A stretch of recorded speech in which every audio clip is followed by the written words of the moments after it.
el día de hoy. Así que empezamos. Vamos a compartir la pantalla. ¿Okay?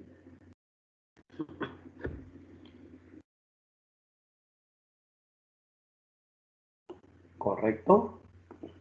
Vamos a ubicarnos. Ya está. Ahora sí. Empezamos.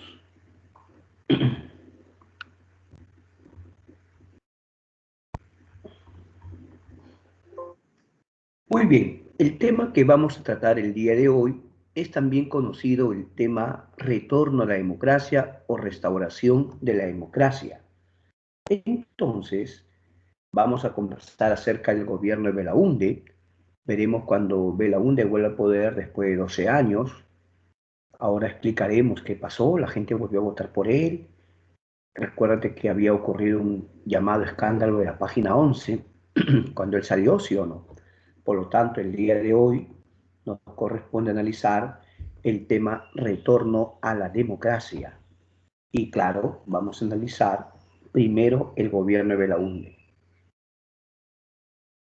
Un punto que va a afectar mucho al gobierno de Belaúnde va a ser el fenómeno del niño.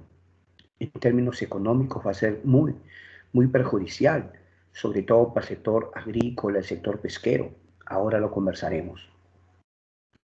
Cuando ya Belaúnde terminaba su mandato, la economía andaba mal, ya había inflación, ya la moneda se había devaluado.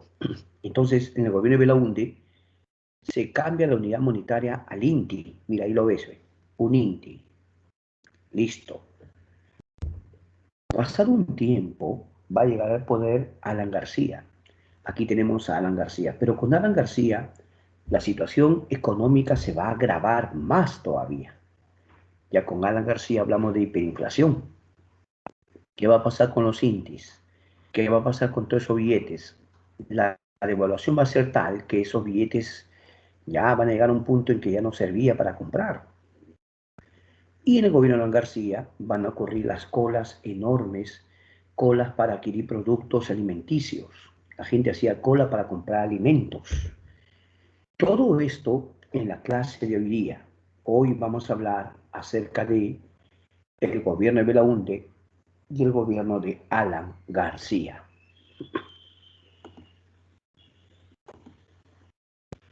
Recordemos un instante. Cuando el año 68, Belaúnde estaba gobernando todavía en su primer gobierno. En el gobierno de Belaúnde ocurre el escándalo de la página 11. ¿Te acuerdas? Ya, cuando ocurre ese escándalo de la página 11, los militares, encabezados por Juan Velasco Alvarado, dieron golpe de Estado. ¿Está bien? Entonces los militares dan golpe de Estado, lo suben a un avión a Belaúnde y lo deportaron. Hasta donde recuerdo, Belaúnde fue deportado a Buenos Aires. Entonces, Belaúnde es deportado del Perú.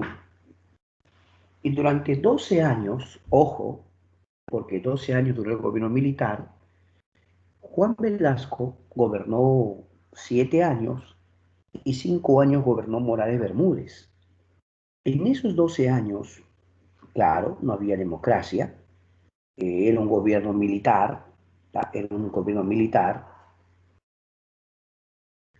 pero pasados 12 años, tú recuerdas la clase anterior, vimos que ya para el año 78 ya se había convocado una asamblea constituyente, cuyo objetivo era hacer una nueva constitución, y precisamente esa asamblea constituyente hizo la constitución de 1979. ¿De acuerdo? Listo. Se convoca elecciones y los candidatos, bueno, aunque el APRA quisiera, no podía porque,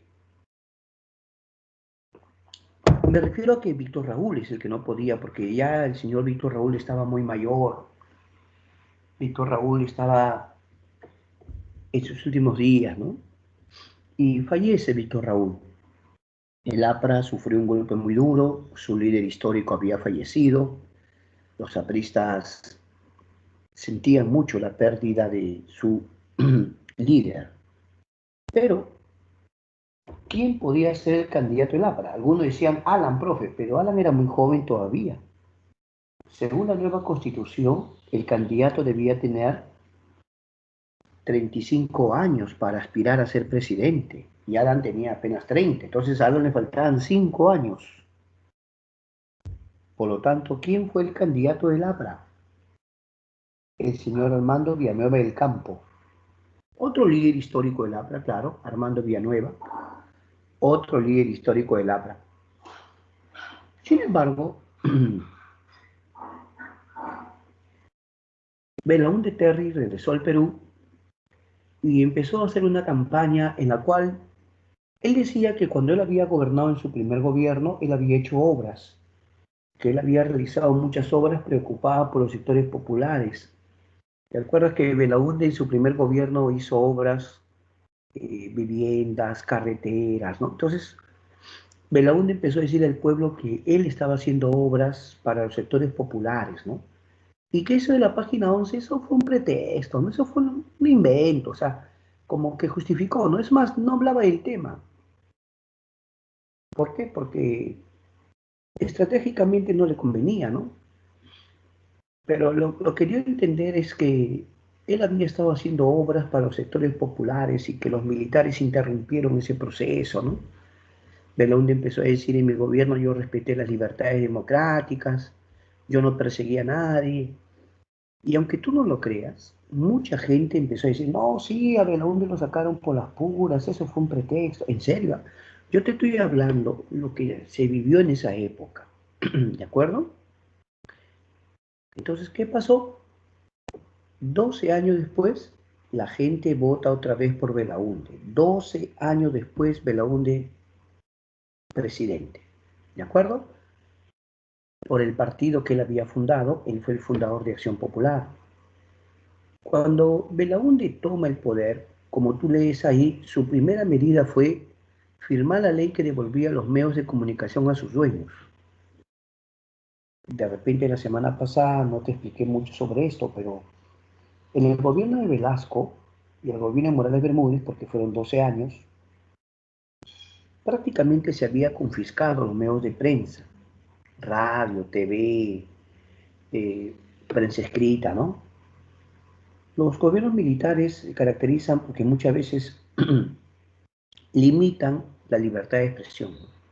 Entonces muchos medios de comunicación se ven afectados. ¿En qué sentido, no?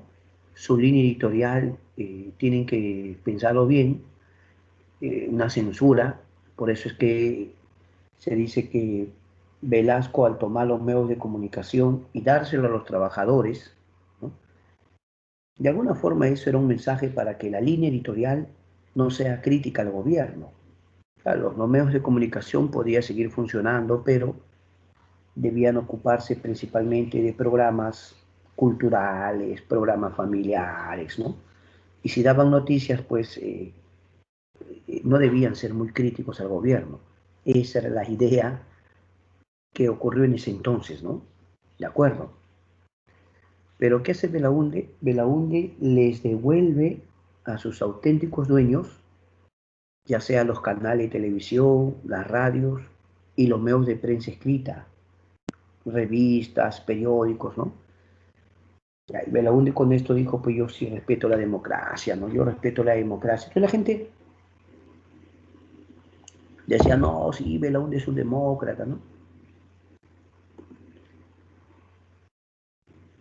Sin embargo, en la década del 80 van a surgir movimientos subversivos, lo que conocemos mejor como el terrorismo. En Ayacucho, en un pueblo llamado Xuxi, va a surgir Sendero Luminoso, cuyo líder era Abimael Guzmán. Para las elecciones del año 80, se les había dicho o los habían amenazado a los pobladores de la zona de que no vayan a votar. Y si votan, tendrían que afrontar las consecuencias. Mucha gente fue a votar, ¿eh? Sí, la gente fue a votar, gente de pueblito, ¿no? Pero hubo un asalto, un intento de llevarse las ánforas, quemarlas, y había hecho su aparición Sendero Luminoso con Abimael Guzmán. Luego, en Villa El Salvador, acá en Lima, surge el MRTA, Movimiento Revolucionario Tupamaru, con Víctor Polay Campos. Fueron desde la década del 80 hasta principios del 90 atentados, cochebombas, miles de muertes. Fue un periodo muy triste porque morían policías, soldados, gente inocente. Había atentados con coche bomba, volaban las torres de alta tensión, nos quedábamos sin luz en la época de los apagones. Muchos quedaron huérfanos, perdieron a sus padres.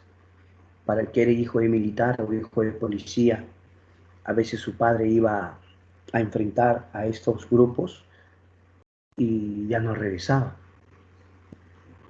Entonces, yo siempre le pregunto a los jóvenes, les digo, este tema te lo debe contar una persona mayor, como tu padre o tu abuelo, o personas que te cuenten las cosas como fueron.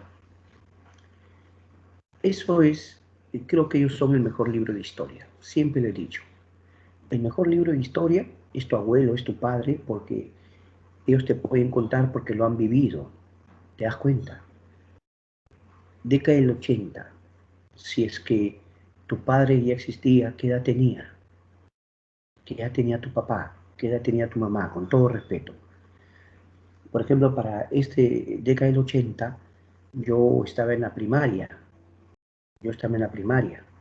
Claro, mis primeros grados. No es broma. Mis primeros grados de primaria, ¿no? Estaba en el colegio. Entonces, el terrorismo en el Perú significó muerte de miles de personas, soldados, policías, gente inocente, secuestros al paso, cochebombas, torres de alta tensión. Así que conocer el tema implica conversar con aquellos que vivieron ese momento. Pero yo siempre le digo a los chicos, tu mejor libro de historia en este tema son tus padres o tus abuelos. Si tienes la fortuna de tener a tu abuelo o a tus abuelos, pregúntales. Y yo estoy seguro que ellos te van a contar mejor que cualquier libro de historia. Por otro lado, afrontamos el conflicto del falso Paquilla. Perú y Ecuador van a pelear más o menos para que tengas una idea, te vamos a mostrar un dibujo. Ya, ahora sí observa por favor un instante. Ya, observa. Puedes notar aquí lo que viene a ser este color así, medio moradito es Perú, ¿no? Y acá el rojo, acá Ecuador. Puedes fijarte por favor aquí, esta partecita, esta área. Eso es territorio peruano, ¿o no?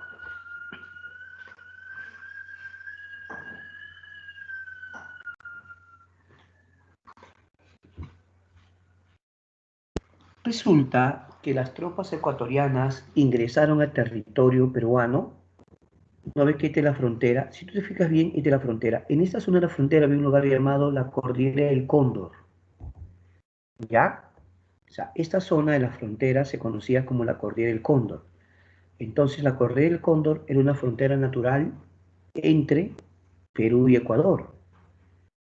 Pero resulta que las tropas ecuatorianas ingresan al Perú en esta pequeña área y aquí en esta área hicieron una especie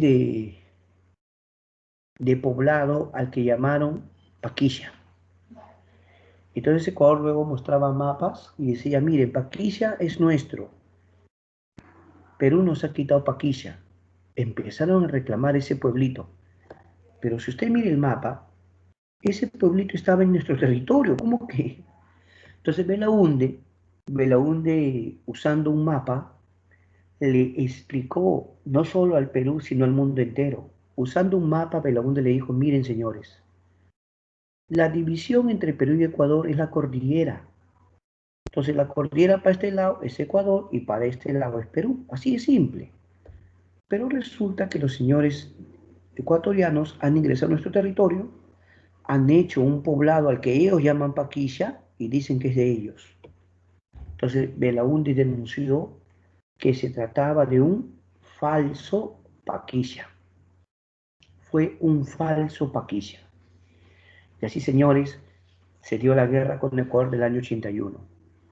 Ahora les voy a preguntar algo. ¿Ustedes conocen, no sé, conocen ahí por donde está la avenida Tupac Amaru, por está la Uni, ahí está, por está la Uni?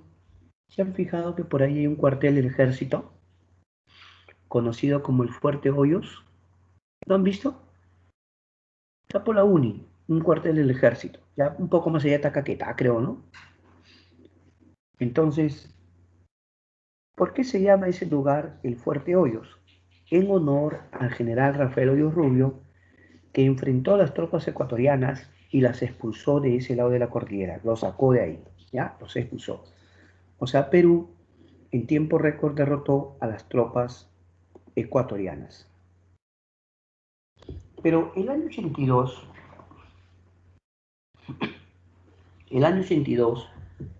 va a ocurrir la Guerra de las Malvinas, una guerra que va a enfrentar a Argentina versus Gran Bretaña o Reino Unido, o mejor dicho, los ingleses, ¿no? Un detalle importante es que en esta guerra, en la cual Argentina reclamaba su derecho a las Islas Malvinas, y en la que Inglaterra pues ya lo tenía ocupado desde la época colonial, ¿no? Inglaterra lo tenía ocupado eso desde la época colonial, ¿no? Pues Inglaterra decía que era suyo, ¿no? Entonces Argentina lo reclamaba. Entonces Argentina quiso ocupar este territorio, pero los ingleses, al mando de su primera ministra, la primera ministra inglesa era Margaret Thatcher. En aquel entonces le decían la dama de hierro, ¿no? La dama de hierro. Eh, ¿Podía un país sudamericano como Argentina enfrentar a una superpotencia como Inglaterra? Inglaterra usó, sí, sus grandes acorazados, sus portaaviones, sus cazabombarderos. Argentina lo enfrentó. Perú no se mantuvo neutral. Perú apoyó a Argentina brindándole parte de la Fuerza Aérea. O sea, Perú lo apoya. Pero no confundan las cosas. No es que Perú peleó al lado de Argentina. No, no, no, no. No fue así. Perú apoyó prestándole su fuerza aérea, o sea, aviones de combate. Es que para esa época, si Perú tenía armamento, era porque en la época de Velasco, como era un gobierno militar, en el gobierno de Velasco había comprado armamento, ¿no? De todo eso que se comentó, que la época en la que se hablaba de que Velasco quería hacerle la guerra a Chile, que Velasco se está armando, Velasco está comprando, ¿te acuerdas? Entonces, Perú tenía pues algunos aviones de combate no tan antiguos, ¿no? Entonces, Perú lo apoya a Argentina. La pregunta es, ¿cuál fue la actitud de los otros países americanos frente a esta situación? O sea, en esta situación de guerra, ¿cuál fue la actitud de otros países americanos? Simplemente de hacer un llamado a la paz, un llamado a que no haya nada, que busquen una salida pacífica, ¿no? Eso fue. Y eso también incluye a Estados Unidos, ¿no?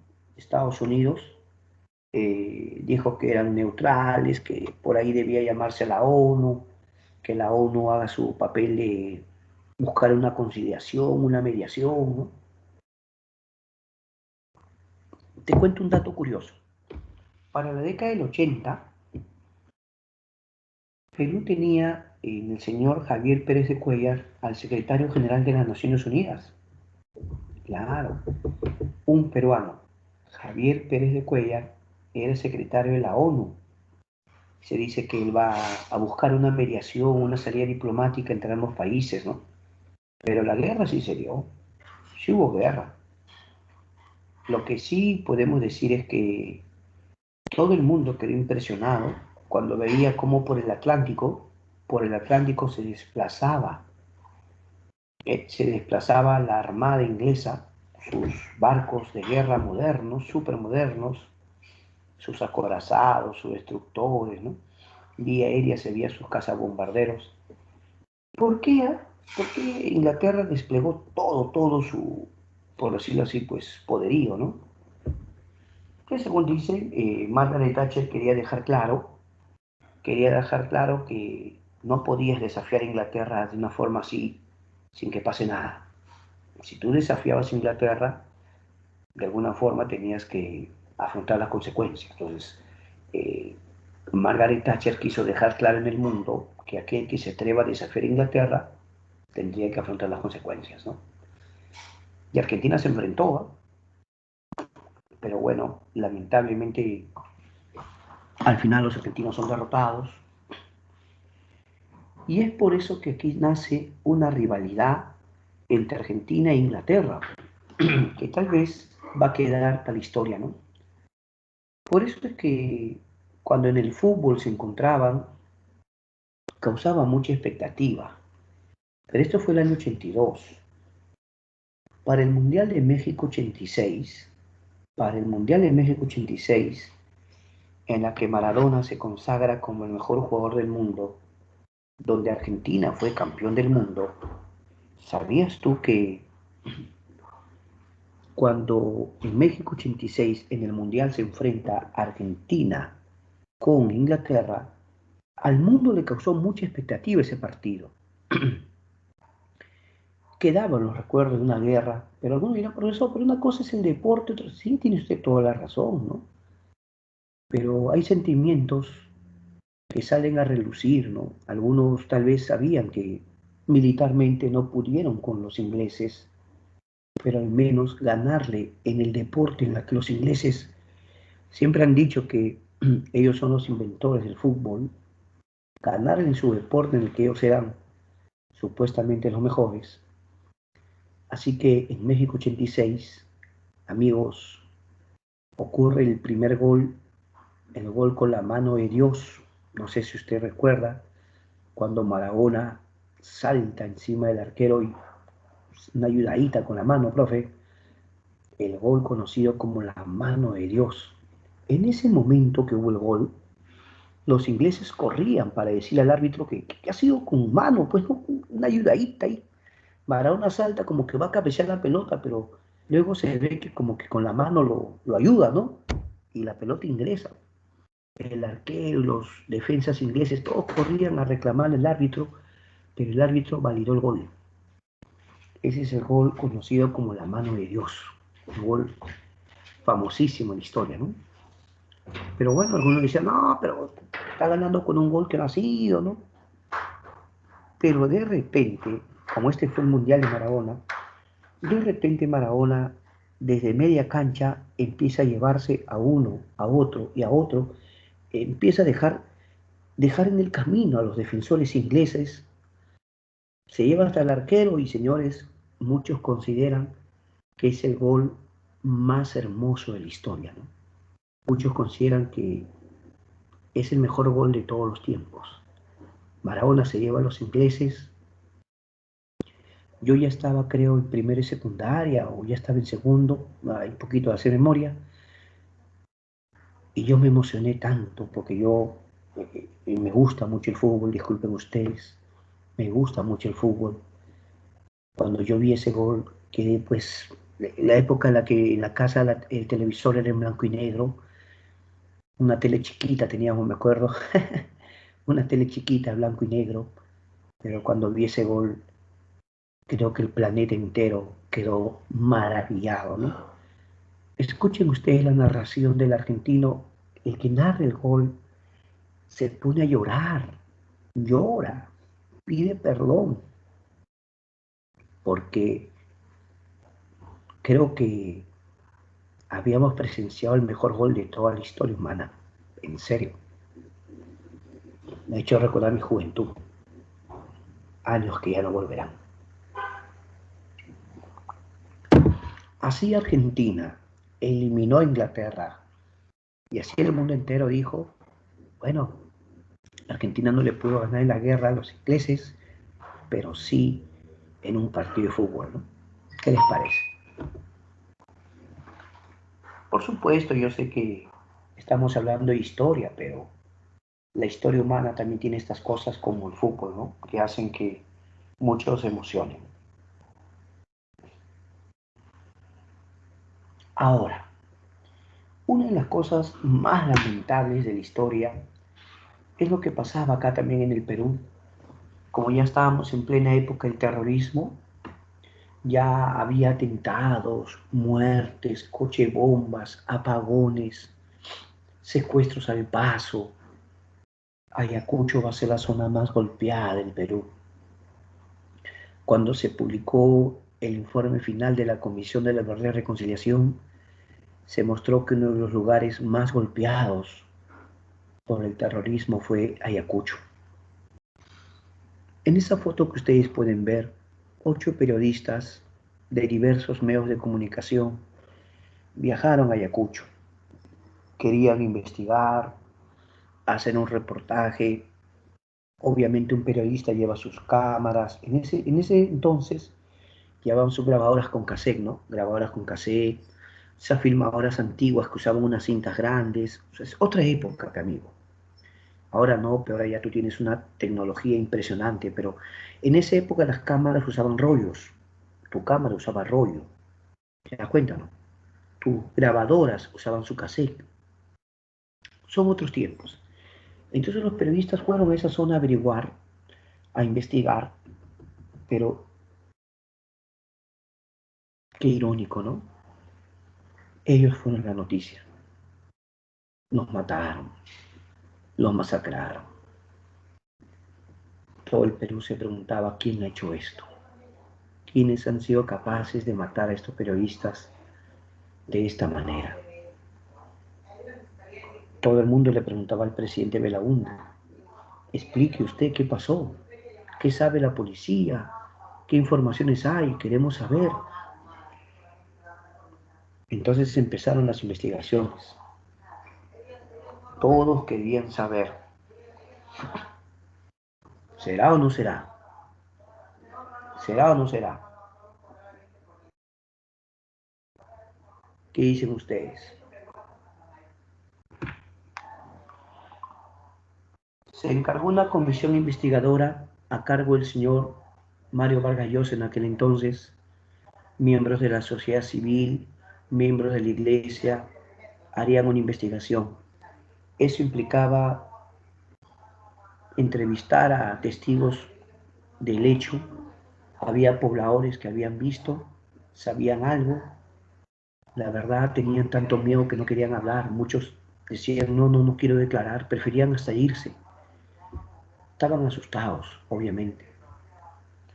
Luego hubo un informe final de la investigación. El informe final decía que habían sido los comuneros, los campesinos, que se confundieron. Ellos ya se habían organizado para enfrentarse al terrorismo, estaban cansados de que los atacaran, que los hostigaran, que les quitaran su ganado, que se llevaran a sus jóvenes. Entonces dicen que los campesinos decidieron organizarse para enfrentarse a cualquiera que viniera a hacerles daño. Entonces, ¿qué cosa dijeron en el informe? Que se confundieron, que fue un error, y debido a esa confusión mataron a estos señores. Quiero aclarar que ese fue el informe que se dio en aquel entonces. Que el informe dejara contento o convenciera a la gente, esa es otra cosa. Pero el informe fue ese. Ahora les voy a hablar del hecho de que Belaúnde convoca a elecciones municipales, porque en el gobierno militar no había elecciones para alcaldes.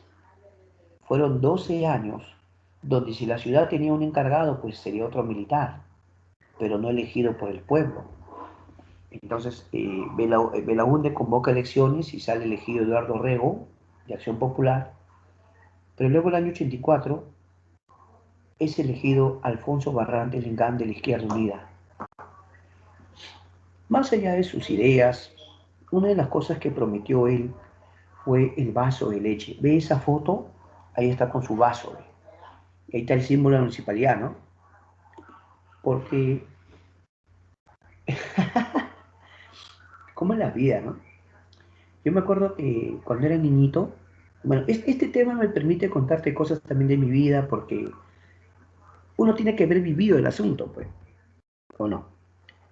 Mira, cuando era niño había un programa que me gustaba mucho, creo que toda la gente ve en la tele, los niños, ¿no? El tío Johnny, el tío Johnny. Por ahí le preguntas a tu papá, a tu mamá si vio el tío Johnny, ¿eh? De repente yo soy muy mayor y tus padres son jóvenes, ¿qué está hablando ese profe? En todo caso, pregúntale a tu abuelito, pues. Pregúntale a tu abuelito si conoció el tío Johnny. Era un fulano que tenía su programa infantil y había un momento en que decía, muy bien muchachos, es hora de tomar nuestro vaso de leche. Ya niños ya se van a ir a dormir, mañana tienen colegio, tienen que descansar bien, así que antes de dormir, su vaso de leche. Entonces, todos los niños decían, no, ahí en tu casa, agarra tu vaso de leche, a ver, ya vamos a empezar, empezamos. Y ponían una musiquita y todos tomaban su vaso de leche, ¿no? Bueno, yo soy sincero que agarraba un vaso de agua, ¿qué importa? Porque mucha gente pobre no tomaba leche, agua nomás. Tecito, tecito. Bueno, a este candidato se le ocurrió promocionar el vaso de leche. Alfonso Barrantes dijo, muchos escolares no van bien desayunados. Si le diéramos a los que son, pues, a los asentamientos humanos o pueblos jóvenes, le diéramos leche para que preparen y le den a sus niños, o a los colegios, dale leche para que le preparen a los estudiantes y les den en el colegio. ¿Por qué? Porque si le dan para su casa, el niño no toma. Pero si lo preparan en el colegio, interrumpen un ratito la clase y de forma ordenada salen a tomar la leche. Y eso pasaba, pe. Yo viví esa época, pe. Yo viví esa época. Por eso yo te puedo decir, ¿no? Que, que tú estabas en tu salón y de repente venían y decían, ya, a ver, todo el salón forme directo a tomar su vaso de leche. Y tú te ibas, bueno, al menos mi colegio tenía como un, no sé, de verdad, tenía así como un lugar de una cocina, así, ¿no? Todos formábamos tranquilitos, ya todo nuestro vaso de leche, muy bien, ya está, vuelvan a sus aulas, listo, ya tomaron a sus aulas y se acabó el asunto, ¿no? Franco, Franco, te digo la verdad, época de leche en polvo era, no sé si escuchó hablar de leche en sí. No sé, esta clase me está permitiendo recordar toda mi niñez, y toda mi infancia, Dios mío, no. Pero ¿sabes qué pasó? Al principio, o sea, al principio estaba chévere, estaba bien. Oye, pero de repente algo empezó a ocurrir. O sea, que empezaba a caer mal la leche. Franco, a mí me empezaba a caer mal. Y yo no era el único, ¿ah? Yo le pregunto a mi esposa también mi contemporánea, ¿no? Yo le digo, oye, ¿a ti en el colegio? Claro, me dice. Claro, me refiero al colegio estatal, ¿no? Los que hemos estudiado en colegio estatal. Y yo le pregunto a mi esposa, oye, ¿a ti cuando te daban la leche te afectaba? Uy, yo no tomaba eso, me dice, no tomaba. Es más, me dice, mi mamá fue y habló y le dijo que no me den porque a mí me hacía daño esa leche. Ya, pero en mi caso, hablo de mi caso, ya que yo iba, pues, me daban y al rato estaba malo y de verdad, no sé qué pasaba. Y yo no era el único, ¿eh? Palabra. No, es que algunos son intolerantes, la clásica, ¿no? Algunos son intolerantes a la lactosa, todo decían, pues. Pero ya llegué a un punto en que yo ya no podía ver esa leche, ¿no? Al último se descubrió algo. Qué pena. Se descubrió algo. Malas personas, entre ellos por ahí malos directores, comerciantes, gente mala, ¿no? Estaba adulterando la leche, ¿no? Lo estaban cambiando. Dice que la leche buena que mandaba el Estado, lo que mandaba el municipio, esa leche buena lo llevaban a los mercados a vender. ¿Y qué leche le harían a los niños, pues? Una leche adulterada, ¿no? No, profe, no puedo generalizar. Tiene usted razón, no se puede generalizar, ¿no? La intención era buena, Por eso es que ahí ya empezó y dijeron, ya la leche no se debe preparar en el colegio. La leche lo deben preparar los padres y ahí surgen como comité de vaso de leche, pues. Y dicen, no, los comités de vaso de leche, las mamitas van a ser muy cuidadosas de prepararle para sus hijos. Las mamitas van a prepararles con mucho cariño, con mucha dedicación, ¿no? Puede ser, pero yo les cuento algo que de verdad viví, ¿no? Entonces, no sé, pues, yo no recuerdo ser intolerante a la lactosa, no lo recuerdo. Yo puedo tomar mi leche normal, ¿no? Pero te hablo de esa época. Yo no sé por qué a mí me hacía daño, de verdad. A menos a mí, fíjate. Bueno. Señor Barrantes, no es que esté molesto, pero esa leche que llegaba, parece que gente mala la cambiaba, la adulteraba, ¿y qué nos darían? Estoy hablando de mi época.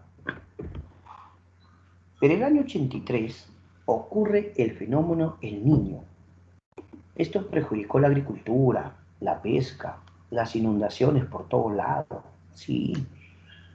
¿Por qué el año 83 fue tan trágico para el Perú? Porque Perú era una potencia pesquera. En serio, Perú era una potencia pesquera. Perú tenía en la anchoveta, ¿no? La anchoveta, un recurso muy valioso para producir harina de pescado. Producían aceite, harina y pescado, ¿no? Y vendían, pero es un chimbote. Pero ¿qué le hace el fenómeno del niño al mar peruano? A ver, por geografía, a ver, ¿tú qué sabes? ¿Qué le hace el fenómeno del niño al mar peruano? Como tú tienes conocimiento, eh, el fenómeno del niño es porque aguas cálidas del norte vienen hacia el sur y el mar peruano es un mar frío. Entonces, aguas cálidas del norte vienen hacia el sur, entonces alteran el hábitat, la temperatura del mar y los peces tienden a profundizar y a irse. Pero también como elevan la temperatura, seguramente tu profesor de geografía te ha explicado, tiende a evaporarse y condensarse, ¿no? Y produce muchas lluvias, pues. Claro, empieza a producirse lluvias torrenciales. Hay zonas donde las lluvias son tan intensas que los llamados huaicos, pues. Esta es la temporada de los huaicos. Entonces, ¿qué es lo malo de un huaico? Que arrasa campos de cultivo, pero también puede arrasar viviendas. O sea, un huaico puede ser devastador. Y creo que usted, al menos para darle un ejemplo que usted haya visto o haya vivido, ¿usted se acuerda que hace años, también con el fenómeno niño costero, en Piura, ¿no? En Piura empezó a inundarse y en otras partes del Perú, pero claro, los más afectados fueron los piuranos, ¿no? Fue noticia, ¿no? Claro, es que precisamente cuando ocurre el fenómeno del niño, tiende a aumentar las lluvias torrenciales, inundan los campos de cultivo, se desbordan los ríos y ahí están las consecuencias, ¿no? Entonces, mira, Belaúnde tuvo tres cosas en su contra. A ver, veamos. Uno, el terrorismo. Dos, la guerra con Ecuador. Tres, el fenómeno del niño. Tres cosas que afectaron a Belaúnde económicamente y no queremos justificarlo, simplemente comentar las cosas como eran, ¿no? En el gobierno de Belaúnde se había aplicado una economía ortodoxa o liberal. Se dice que los economistas de esa época eran conocidos como los Chicago Boys. Muchos de ellos habían sido preparados en universidades extranjeras, ¿no? Y así que se les decía los Chicago Boys. La inflación empezó a crecer, crecía la inflación, tanto crecía que Belaúnde se vio obligado a cambiar la moneda. El INTI se crea todavía a fines del gobierno de Belaúnde. Claro, nueva moneda, el INTI. Se construyó el penal Canto Grande, el penal San Jorge, los grandes proyectos agroenergéticos, Chavimochi, Majes, Arequipa, Chiripiura, ¿no? Tremendos proyectos, ¿no? Son proyectos, como dice, agroenergéticos, porque estos proyectos le llevan agua a muchos campos de cultivo de la zona costeña. Tremendo proyecto, ¿ah? Esos proyectos son realmente muy buenos, porque los agricultores necesitan. el apoyo, ¿no? Para que puedan tener agua, pues. Claro que son grandes proyectos de inversión. A mí me trae muchos recuerdos del proyecto Chavimochi, porque cuando yo era niño, mi tío, a quien yo quería mucho, el hermano de mi mamá, estaba joven y estaba buscando trabajo. Me acuerdo que él buscaba trabajo, ¿no? Y un día viene y nos dice que lo han contratado, pero le han dicho que va a ir a trabajar a Ancash. ¿Qué cosa? Sí, nos dijo, me han contratado, pero voy a viajar. Vamos a trabajar en provincia. No, me acuerdo que mis abuelos se quedaron tristes. Era mi tío, pero no iba a extrañar a mi tío, jugaba pelota con mi tío. Y así que se fue a trabajar a Chavimoche. Por eso a mí ese nombre se me quedó grabado en el proyecto Chavimoche. Son proyectos que, como tú ves en la fotografía, es de mucha ayuda para la agricultura, ¿sí o no? Son grandes inversiones, pero valiosos para los agricultores. Y señores, llegamos al primer gobierno de Alan García Pérez. Alan García Pérez fue candidato con 35 años de edad. Ya podía ser candidato a la presidencia. Pero ¿sabes tú quién era el otro candidato rival? Había varios, ¿no? Pero ¿sabes quién era otro candidato? Alfonso Barrante Lingán, el del vaso de leche. Como había sido alcalde de Lima, y la gente decía que había tenido una buena gestión, y que con este el vaso de leche se había ayudado a mucha gente, ¿no? Entonces, Barrante Lingán compite con Alan. No es broma. Aparte de otros candidatos, ¿no? Si no me equivoco, también estaba el señor Bedoya Reyes, Bedoya Reyes, Partido Popular Cristiano, el que había sido alcalde de Lima también había hecho la vía expresa. Claro.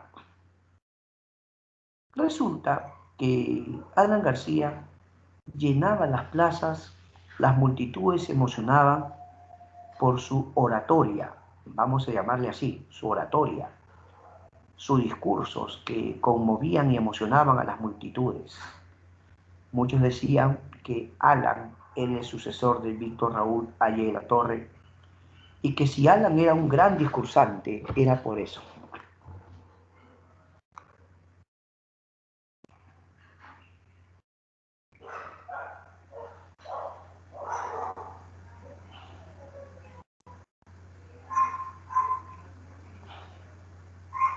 Así que Alan García de repente convocaba un meeting y las plazas alborotadas, las plazas, llenaban las plazas. ¿Qué tenía la forma de discursar de Alan que emocionaba tanto a la gente? ¿Ah? ¿Por qué la gente se emocionaba?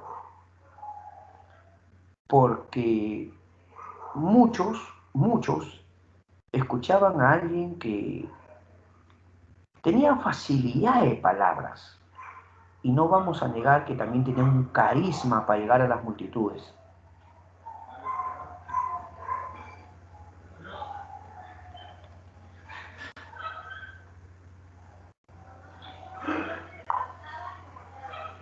¿Qué crees? A ver, ¿qué opinas? De repente Alan García estaba discursando y mientras discursaba, por cierto, no usaba apuntes, no usaba un papel, no leía, no, él hablaba así, hablaba.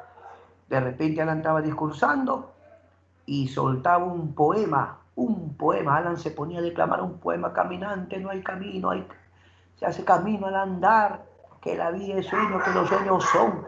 Oye, Alan sorprendía a las multitudes iban y escuchaban, y decían que esa era una clase oratoria gratis. Aunque yo no voy a negar que Alan también tenía sus detractores, no dicen nada, es puro palabreo. Y Alan García, en la primera vuelta, quedó primer lugar, quedó primer lugar. Y en la segunda vuelta, eh, ya, en la primera vuelta, diré, Alan García queda en primer lugar y segundo lugar queda Alfonso Barrantes, ¿ya? Entonces en la segunda vuelta se iba a enfrentar Alan con Barrantes. Pero en las encuestas, en ese momento que había encuestas,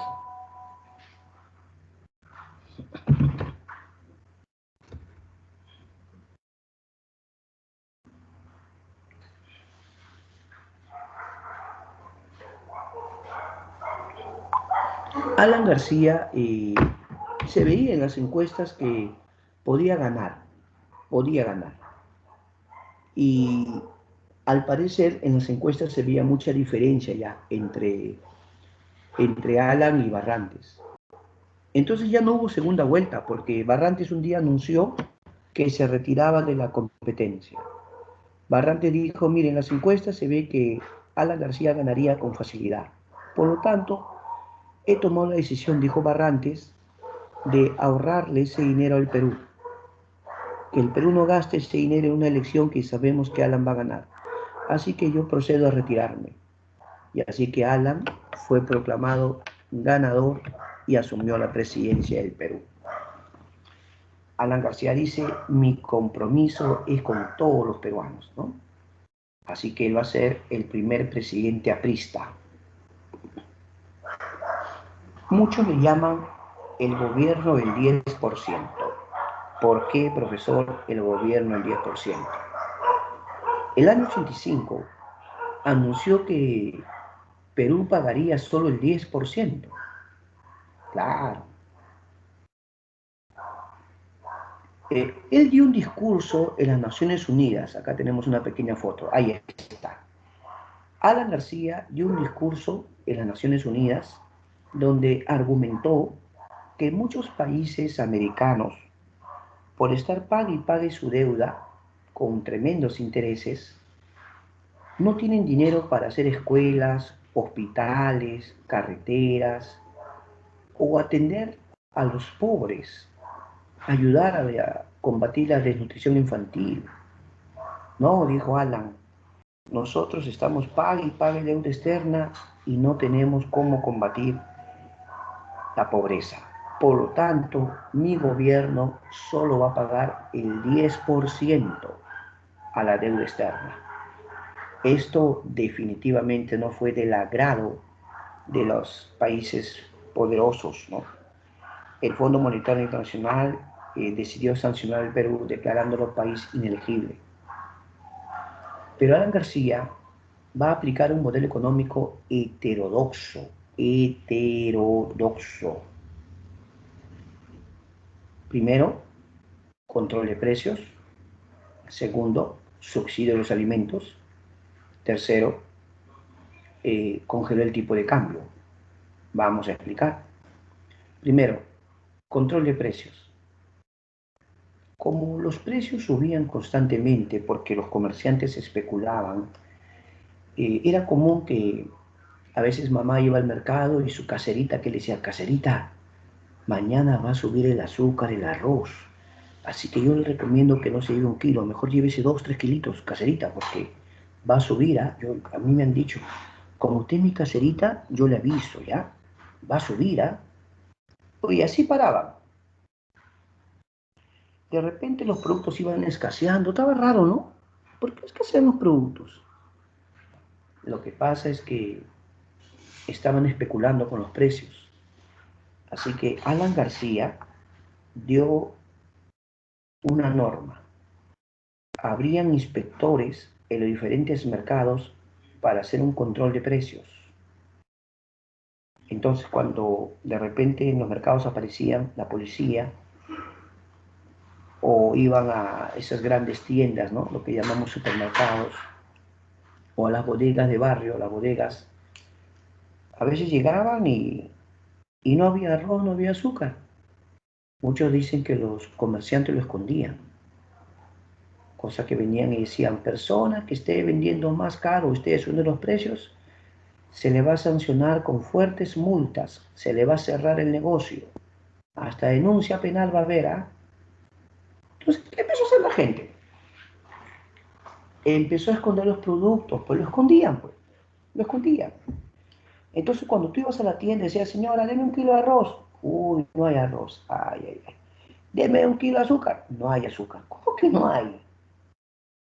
Y muchos se dieron cuenta que si escondían los productos ante la escasez, ¿qué pasa con los precios?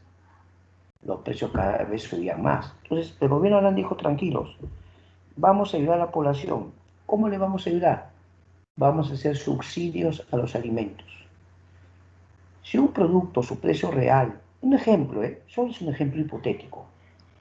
Si un producto, su precio real es 3 soles, ya, se lo vamos a vender, digamos, a sol 50. ¿Cómo? Sí, pero la otra parte que falta, el gobierno lo cubre. El gobierno pone lo que falta. ¿Está bien? Correcto. Va a haber también el llamado modelo económico heterodoxo, congelando el tipo de cambio. Es decir, el gobierno prohíbe que suba el dólar. Pero eso no se puede, profe. Tal vez el dólar bancario, pero en la calle están los vendedores, lo que llamamos cambistas. ¿Cómo puedes controlar ese dólar? Ahora, ¿por qué la gente compraba dólar? Porque la gente decía, el dólar va a mantener mi dinero, porque si no, mi dinero se va evaluando, pierdo dinero. ¿Sí o no? Al final, ¿en qué quedó?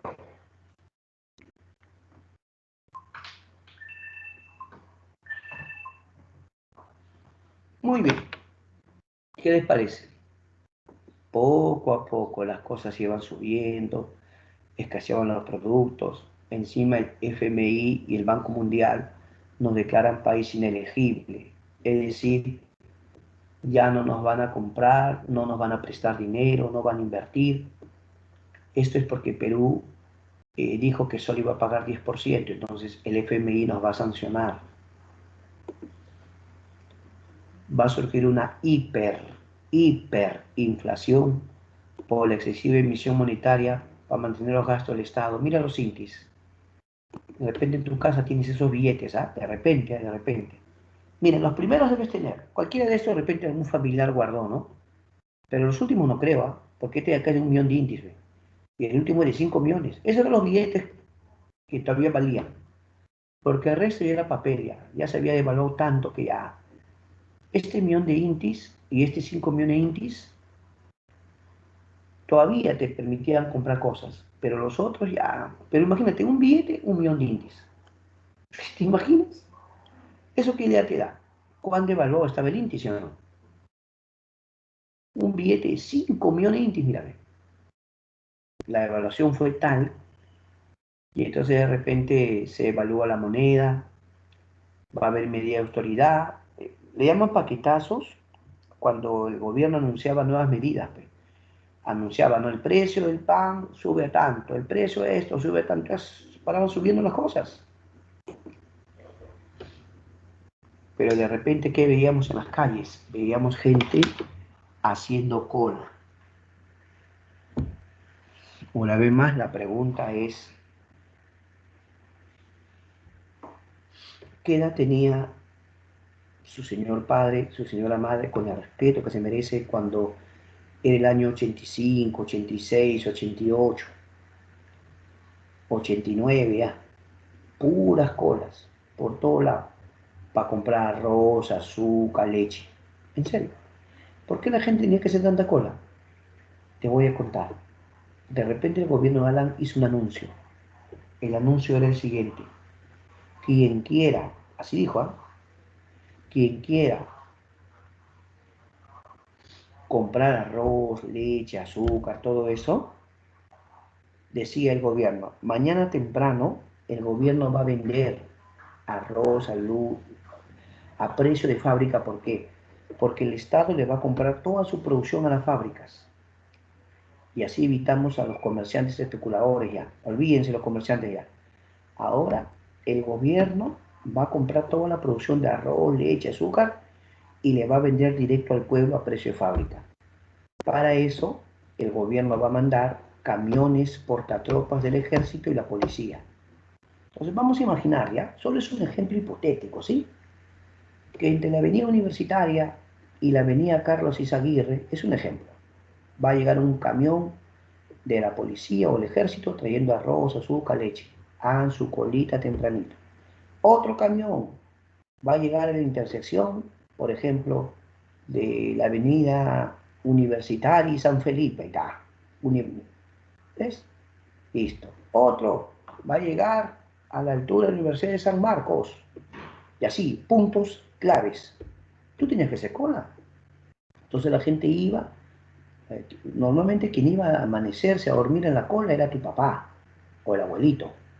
Tenía que llevar su frazada, sus cartones, su periódico, porque lo más seguro es que iba a tener que dormir en la cola. No, pero no es broma, pues. En serio. Y así, al día siguiente, van a hablar de los zampones, ¿ah? Toda la vida veo zampones, ¿no?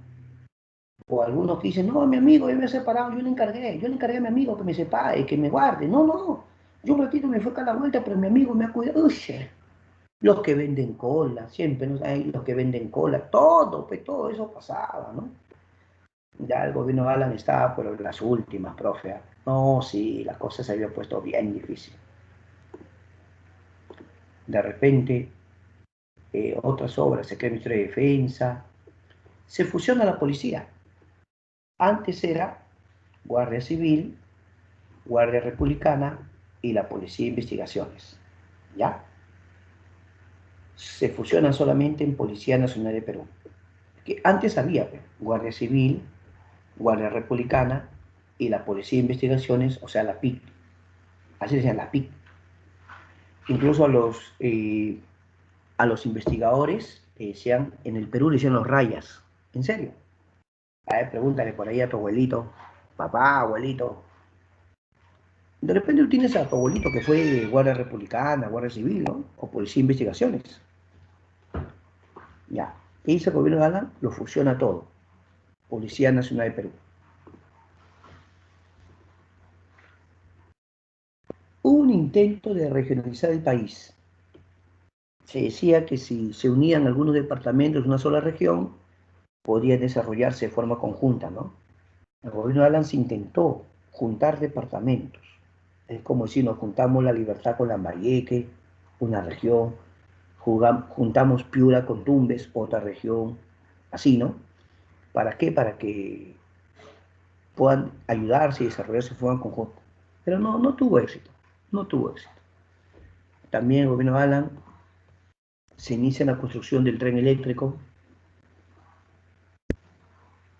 Bueno, he dicho se inicia porque no lo terminó y Alan tuvo que volver en su segundo gobierno después de muchos años para recién lo termine la obra. Ese tren que está circulando ahorita, el metro de Lima, ¿no? Ya pues miren en qué época se empezó a construir, pero solo se construyó la parte de cemento, ¿no? Para que circule el tren, pero faltaba el tren. Se trajeron, pues, de muestra unos vagones, ¿no? Pero no era igual. Bueno, ya. También se descubre el gas de camisea. Perú instala su base en Machu Picchu, en la Antártida. Ahí está. Sí, Perú tiene su base científica en la Antártida. Si no me equivoco, la base se llama Machu Picchu, profe. Machu Picchu. Muy bien. Se crea un dólar barato. Se llama dólar MUC. Mercado Único de Cambio. Dólar MUC. Pero eh, muchos de esos dólares, en vez de invertirse en el Perú, claro, era un dólar que se había establecido para darle a los empresarios con la idea de que lo inviertan en el Perú y poder reflotar la economía, ¿no? Esa era la idea, pero no fue así, profe, no, no fue así. Dice que muchos de estos dólares empezaron a salir del Perú, flujo de capitales, a través de transacciones financieras, algunos preferían depositarlo en bancos extranjeros, otros preferían invertir en bolsa de valores. La cosa es que los dólares salieron en vez de quedarse. Alan García toma una medida que, como usted ve en el periódico, Alan anuncia estatizar los bancos. Es decir, que el Estado va a tomar los bancos. ¿De acuerdo? Entonces, eh, muchas personas estaban asustadas, muy preocupadas, porque decían, si el gobierno va a estatizar los bancos, es porque no tiene plata. Entonces, ¿qué decía la gente? El gobierno se quiere agarrar mi plata, no. Muchos empezaban a ir a los bancos a retirar, decían, no, mi plata, yo quiero. Otros decían, como el gobierno tiene plata, seguro va a agarrar mis dólares, y me van a devolver en Intis. No, la gente empezó a ver a los bancos. Pero de repente va a surgir el movimiento Libertad con Mario Vargas Llosa. Mario Vargas Llosa llegó al Perú, ahí pueden observar ustedes, ¿sí? Un joven Vargas Llosa con su movimiento Libertad. Vargas Llosa empezó a decir que no se podía arrebatarle a nadie su propiedad privada, que todos tienen derecho a su propiedad y que nadie puede venir y quitarte, confiscarte. Muchos consideran que en el fondo buscaba salvar a los bancos privados, pero de repente la gente empezó a decir, oye, Vargas Llosa, un escritor famoso, bueno, hoy día es premio Nobel, pero muchos en esa época decían, oye, ¿por qué no podría ser candidato a Vargas Llosa? Más de uno empezó a decir, Vargas Llosa presidente, yo creo que sí, que Vargas Llosa, ¿en serio? Y de repente Vargas Llosa ya estaba ya como precandidato, pero esta historia la contaremos la próxima semana. ¿Qué le parece? La próxima semana, cuando hagamos la etapa de Fujimori, ahí les voy a contar lo de Vargas Llosa en las elecciones, claro. Muy bien. Suficiente, profe. Ahora preguntas. Preguntas. Vamos, vamos a resolver. ¿Puedes la uno o no? Resuelve la uno, resuelve la uno.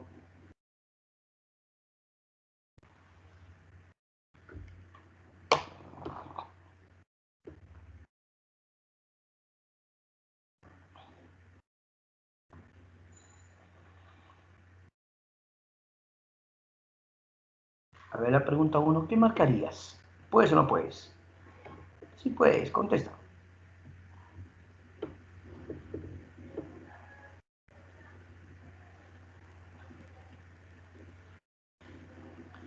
Dice, tras jurar el cargo de presidente del Congreso, según ritual establecido, Belaúnde, sin bajarse del estrado, sacó el lapicero y firmó la ley que ordenaba la devolución de los diarios y medios de comunicación masiva y sus antiguos propietarios, restableciendo la libertad de prensa conculcada por el gobierno 6 años antes. El texto anterior hace referencia a al interés por continuar la obra de Velasco, b al restablecimiento de libertad de prensa, c a la convocatoria para nuevos propietarios de los medios de comunicación o prensa, d a la creación de carreras que no, la respuesta es la B de bueno, profe, la B de bueno, el restablecimiento de libertad de prensa, profesor, me parece bien. Vamos a la 2, vamos a la 2.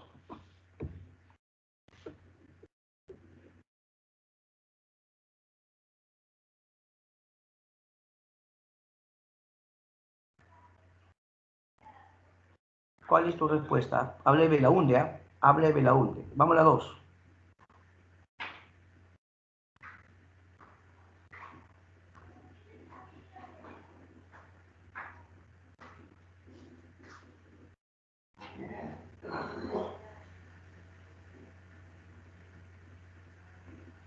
A ver, 1.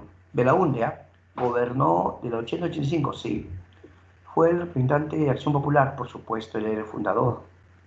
Afrontó el fenómeno del niño 81, no, fue el año 83, ahí está el error. Derrotó en elecciones a Armando Villanueva, sí, el líder del APRA de ese momento, ¿no? Porque ya había fallecido Víctor Raúl. 1, 2, 4, la A, 1, 2, 4, ¿sí o no? Los movimientos subversivos surgieron en qué gobierno? Los movimientos subversivos surgieron en el gobierno de Velasco, Belaúnde, Alan, Alberto Fujimori. Respuesta. Claro, Belaúnde Terry, con Belaúnde. 4. El Perú tuvo que afrontar una grave crisis en la agricultura entre los años 88 y 83. ¿Esto debido a qué? Está fácil la 4. Vamos a la 4. C. Presencia del fenómeno del niño. La 4 es la C. Presencia del fenómeno del niño.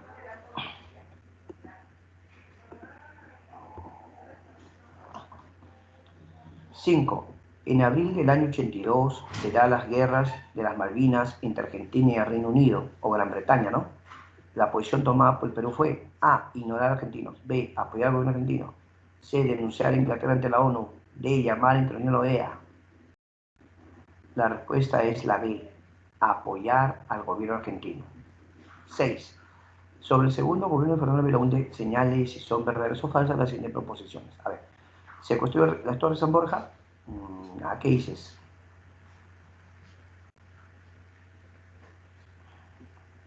Sí, verdadero, las Torres San Borja, elecciones municipales sí, Alfonso Barrante fue elegido alcalde de Lima también, pero no, él no expulsa la IPC, quien expulsa la IPC es Velasco. Claro, 3 verdaderos, un falso, la sé.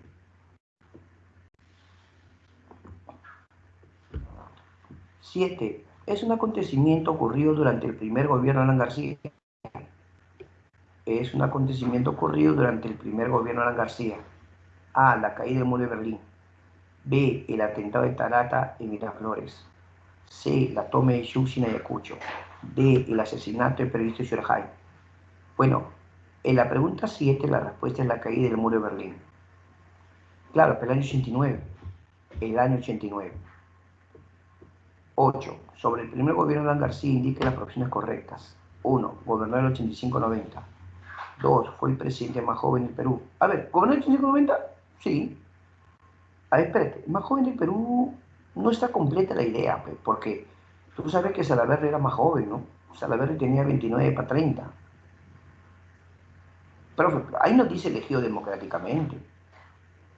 Alan sí es el más joven elegido democráticamente, pero ahí dice presidente más joven. Bueno, sinceramente el más joven fue Salaverry. Su política fue ortodoxa, no heterodoxa. Limitó el pago al 10%, sí. 1 y 4. La B, 1 y 4. ¿Sí o no?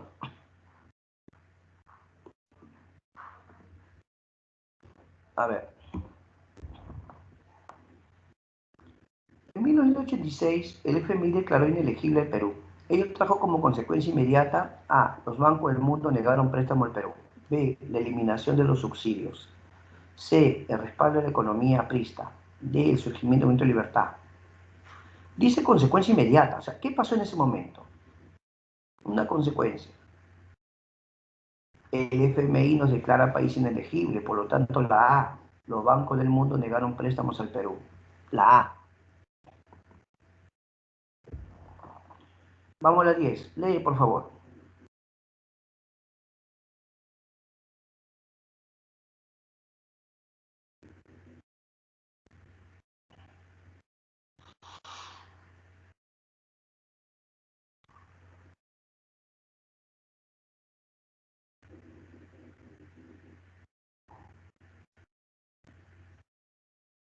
A ver, ¿qué contestas en la pregunta 10?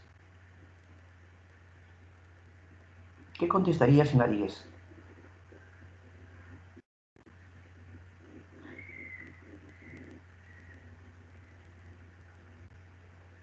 Dice que con su plan heterodoxo el gobierno brindaba subsidios, control de precios, salarios, tasa de cambio múltiple. Entonces, ¿qué está haciendo el Estado? Está interviniendo en la economía. El Estado interviene en la economía. La respuesta es la C, la intervención estatal selectiva en la economía, la C de campeón. ¿De acuerdo? ¿Estamos de acuerdo con eso? Muy bien, mis amigos.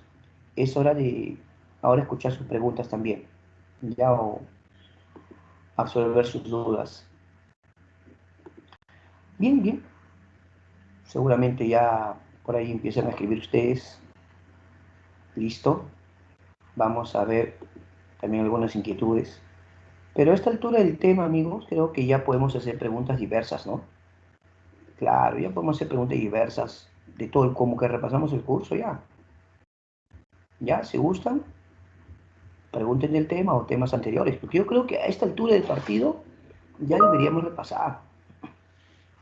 Hay que repasar ya. ¿Está bien o no? Así que traten de hacer preguntas de temas anteriores también. Claro, como que ya los últimos temas hay que repasar, a ver cómo van. No hay problema, no hay problema. Uy, amigo, y Sergio Adolfo, eh, la verdad, si somos honestos, en época incaica había Cusco ombligo del mundo, aunque los incas tenían 4 suyos, ¿verdad? Luego viene Virreinato, Y el virreinato tenía como ciudad más importante a Lima, pues. En el virreinato, los españoles convierten a Lima en la capital del virreinato. Es más, durante la etapa de la guerra de independencia, Lima era el centro del poder español, ¿no? Entonces, podríamos atribuir que si hablamos de época colonial, mira, ¿de qué época colonial Lima ya tenía tanto poder? Y en la colonia, en la República, Lima siguió siendo la capital, ¿no? Y una de las cosas que siempre han pedido la gente es más bien lo contrario, la descentralización, ¿no? La gente pide eso, ¿no? Ahí está muy bien, gracias Valeria. Ya pueden preguntar de temas anteriores, hijo, ¿por qué? Porque ya hay que repasar. Ya, así que también pregunten. Mira, Valeria me preguntó algo de temas anteriores. Del tema de hoy también, no hay ningún problema, pregunten. Pero yo creo que deberíamos ya ir pensando, ir repasando, ¿ah? ¿Ya? Gracias, amigo Sergio. Ahora Valeria dice, en el año 88 la crisis inició debido a qué. Lo que pasa, Valeria, bueno, si tú me estás hablando del año 88, ya tenemos el gobierno de Alan, pues, ¿no? Lo que ocurre, amiga Valeria, es que primero Alan ya había heredado del gobierno de Belaúnde inflación. Y tampoco fue directamente culpa de Belaúnde, porque ya te dije que Belaúnde tuvo terrorismo, guerra con Ecuador y fenómeno del niño. Entonces ya, incluso Belaúnde había cambiado la moneda, ¿me entiendes? Entonces, Alan intentó buscar una salida, pero un error para muchos investigadores y economistas fue que Alan diga que solo iba a pagar el 10%, porque así se estaba cortando todo tipo de ayuda internacional financiera. Y encima, si Alan García aplicó su medida heterodoxa de control de precios, eso generó más incertidumbre en los comerciantes que preferían guardar los productos y había escasez y se empezó a evaluar más. Ya para el año 88 la economía ya estaba mal, ya colas por todo lado, amiga Valeria. Pero Valeria también me preguntaba algo de un tema anterior. Gracias, Valeria. Dice, ¿me puede decir las funciones del control de pisos ecológicos o pisos verticales? Bueno, cuando Tiahuanaco puso en práctica esto, mi amiga Valeria, Tiahuanaco es quien va a poner en práctica, eso implicaba que Tiahuanaco conocía la geografía andina. Porque cuando hablamos de pisos ecológicos o control vertical de pisos ecológicos, eso implica que usted conoce cómo es la flora, la fauna, el clima y el relieve de las diferentes regiones del Perú. En ese sentido, hemos tenido grandes investigadores como Pulgar Vidal, con sus 8 regiones naturales, y Antonio Brag con sus ecorregiones. ¿Sí o no? Entonces, los tiahuanaco sabían que si tenían colonias en diferentes puntos del Perú, podían abastecerse de variedad de recursos. Por ejemplo, tener una colonia en la costa frente al mar me va a producir recursos marinos, ¿o no? Entonces, ¿cuál era la idea de Tiahuanaco? Abastecer a sus ciudades de variedad de recursos. Esa era la idea, mi amiga Valeria. Muchas gracias por tu pregunta. Josué Samir me pregunta, ¿puede volver a explicar sobre economía ortodoxa y heterodoxa? Con mucho gusto, amigo Josué. La economía ortodoxa es la economía liberal, la que promueve libre mercado, importaciones, inversiones extranjeras. Eso es libre mercado, ¿no? ¿De acuerdo? Ahora, la economía heterodoxa, mi amigo Josué, la economía heterodoxa era lo contrario. Alan García dijo, uno, control de precios. Si tú dices control de precios, estás quitando el libre mercado, estás quitando la ley de oferta y demanda. Porque, a ver, yo te pongo un ejemplo sencillo, ¿no? Cuando uno va al mercado, a veces por eso a los varones nos critican, que cuando vamos a comprar, compramos nomás, pagamos y no ahorramos. ¿Cómo ves nuestra mamá? Mis saludos a todas las mamitas entre a mi mamá, cuando van al mercado tienen sus caseritas, ¿no? Entonces ella dice, yo compro acá porque aquí me vende un poquito más barato. Y a veces la señora dice, ah, no, muy caro. Y se van. Así sea 10 céntimos menos el kilo de papa o el kilo de arroz o el kilo de azúcar. Así sea 10 céntimos, ahorrarían o no. Porque a veces tú no compras un kilo, compras 2 kilos, 3 kilos. Eso es ahorro. Entonces, en la economía heterodoxa hay control de precios. Tal vez con el ánimo de que los comerciantes no suban, pero el comerciante ¿qué hace? Esconde sus productos. ¿No? Muy bien.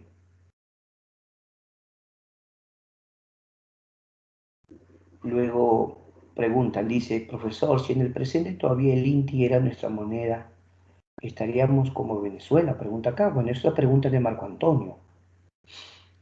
Bueno, pero estamos hablando de algo que ya no ha ocurrido. Simplemente hablamos de una situación de crisis que tuvimos muy fuerte, que luego ya para la década del 90 Perú va a salir de eso.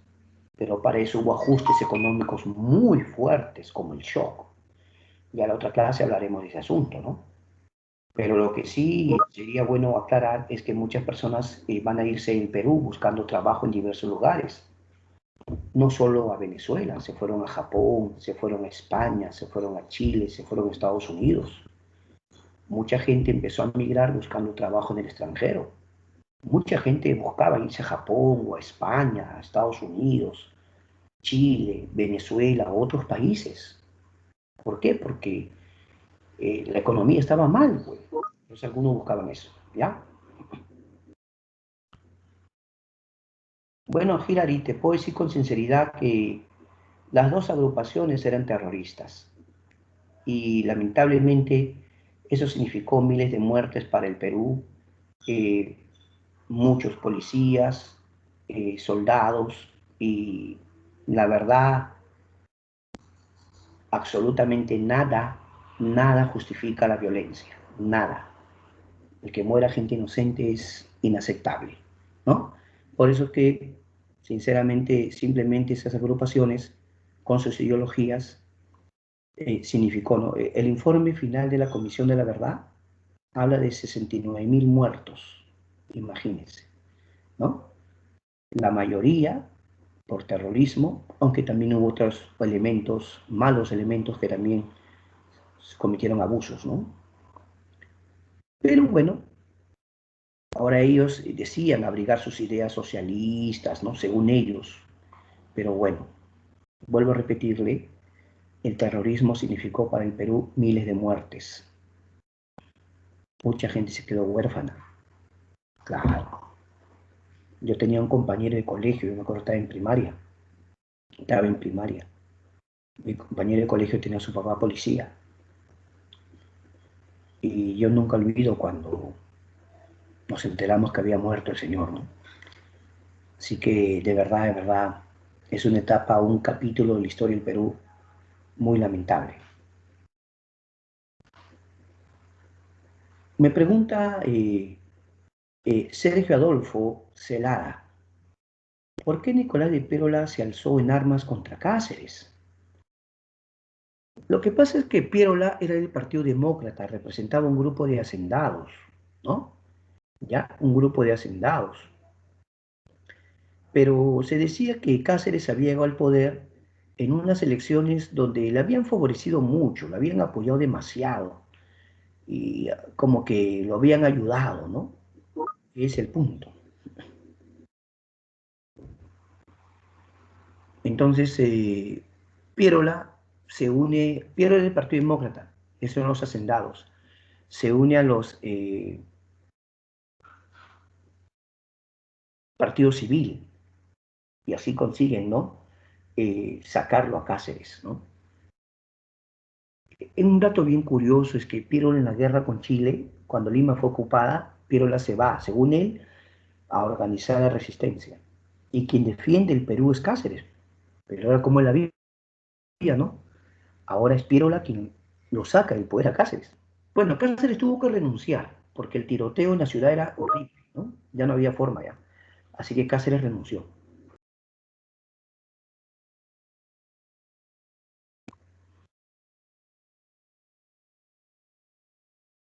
¿Por qué el APRA estuvo en contra del gobierno de Bustamante?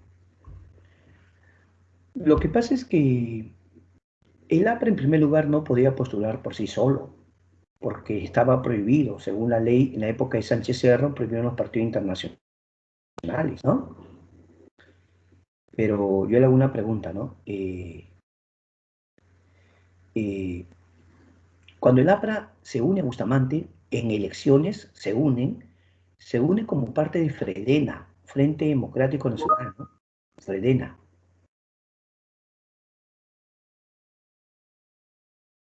Claro, claro. Entonces, el APRA entró, pero como Fredena, apoyando a Bustamante. Y Bustamante tuvo, eh, a ver, muy bien, un ratito, no se preocupen, ya va siendo tiempo de que den su examen diario. Ya algunos pueden dar su examen diario si gustan. Yo terminé de contestar